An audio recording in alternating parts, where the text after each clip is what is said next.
This week on r/antiMLM. I have crippling depression. Stay till the end to find out what happens when pure romance doesn't understand how to sell sex toys.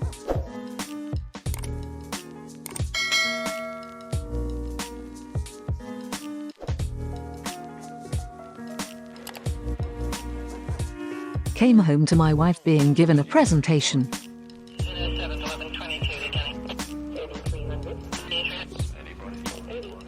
My wife went for a jog with a mum friend of hers. She returned home to tell me about all the money she was making working from home. I asked what she was doing to make the money and my wife said she didn't say. She said she'd have to show me a presentation. Oh, that's a pyramid scheme, I tell her. She's involved in a pyramid scheme. My wife is not convinced and says she'll listen to the presentation and go from there. I give her strict instructions to put zero money down on anything until we've Googled the company. So I returned home yesterday to discover the presentation in full swing. I decide to leave them to it as I didn't want to be rude to my wife's friend, but I can't stay quiet on these scams, so I decide to head upstairs.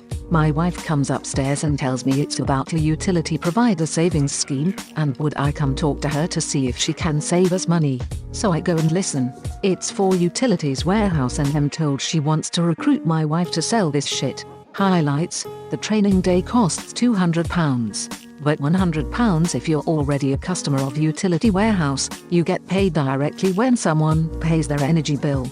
They also claim they'll install LED bulbs in your house to bring the energy bill down, so they are reducing the amount their recruiters are paid. They keep touting their witch customer satisfaction score. Doesn't take a genius to work out that if the customers are also selling the product then they are going to inflate the score. She asked if I'd also be interested in selling this. There's no way on earth, was my response. She finally got the hint when, after telling her this sounded awfully like an MLM, which she refuted, I walked her through the payment structure. So if my wife recruits someone, she gets a percentage of the bill. Correct? Yes. And you get a percentage as well as the person who recruited her? Yes. And the person that recruited you gets a percentage? Yes. So if I put that payment structure into a shape, it would be, what, like a big triangle.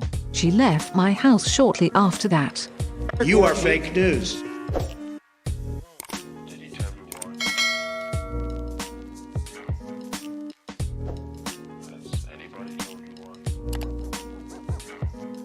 Dealing with MLMs as a doctor.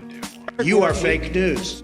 I'm an eye doctor and see a ton of patients who come in for a myriad of conditions. One of my main specialties though is dry eye. Dry eye straight up sucks for patients. It can get chronic and painful over time if not taken care of. I've seen a huge influx of people coming in trying Rodan and Field's Lash Booster because their friend recommended it. Let me tell you, lots of severe inflammation, lost eyelashes, and in some cases possible permanent damage that may take me months to years to get someone more functional. I had a patient in on Tuesday who was in for a follow-up after she gave herself a corneal abrasion. It had healed well and I was all ready to release her when she said, "I'm sure you don't know much about this stuff, but I'm curious if you know anything about eyelash lengthening serums or medications." Being a man, usually that assumption would be true. Being a man who has sat through a ton of pharmacology lectures, treats glaucoma with glaucoma medications, and knows lattice was a glaucoma med, I know a fair amount. Browsing eye care boards and this sub helped me know more about Rodan and Fields. Thankfully, I explained the problems that it posed and how she could give herself serious damage if she used it. She was so thankful that she didn't buy it, because it's just as expensive as lattice, without the possibility of permanent damage. At least I've saved one or two from those MLM garbage products. Others come in reeking of essential oils. Sigh, just bored and felt like sharing. Do it!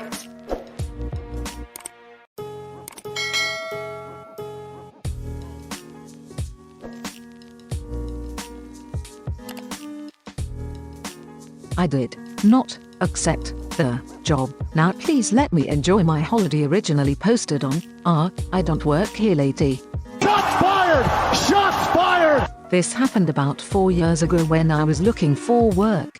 My second interview was for a marketing position at a new firm. The interview went well and I was offered a trial shift the following Monday. On turning up, it became clear that this wasn't a marketing job, but a door-to-door sales job for what was basically a huge MLM.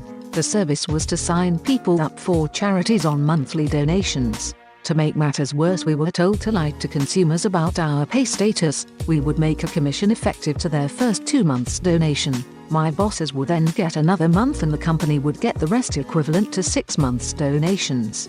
We weren't supposed to tell people that and had to tell them we were salaried. We weren't. I only found out during the trail it was commission only. So far not so good. When they offer me the job, I let them know I have another interview lined up the following day and tell them I'll let them know by the end of the week. The interview goes well, it's a real albeit temporary role, and I'm offered the job and inform the MLM of my decision. This is somehow a 30-minute call where he's still trying to convince me to work for him, with me saying I'm not interested at all. Fast forward to the next Monday and I'm rudely awoken at 9:15 with a phone call. I answer to this. I hadn't saved his number. Me? Hello, me speaking. MLM. Where the hell are you? Me? Sorry. WH. MLM. You were meant to be here at 8:30. This isn't a good start to your first day, is it? Why are you so late? Me? Sorry, but who is this? MLM. It's not the interviewer. From. You know the company who you work for? It's too late now, your team has left. You better be on time tomorrow. Me? Sorry, there must have been a misunderstanding. I got offered a job at XXX and accepted that role. Sorry for this. MLM. Well, you should have told us this. It's not professional to just not turn up, and we would have hired someone else. Now your team is short-staffed. Me? I told, maybe check with him. Anyway, I need to go. Bye. Hoping this is resolved, I get up and go about my day. Tuesday morning, I am again awoken to the same guy demanding reasons for me not turning up to work. Apparently not working for them isn't a valid excuse. This amazing continued until the following Monday, where I was let go for unauthorized absences. When asked if this means he'll stop phoning me, he told me to grow up and be professional about it. Think I dodged bullet there.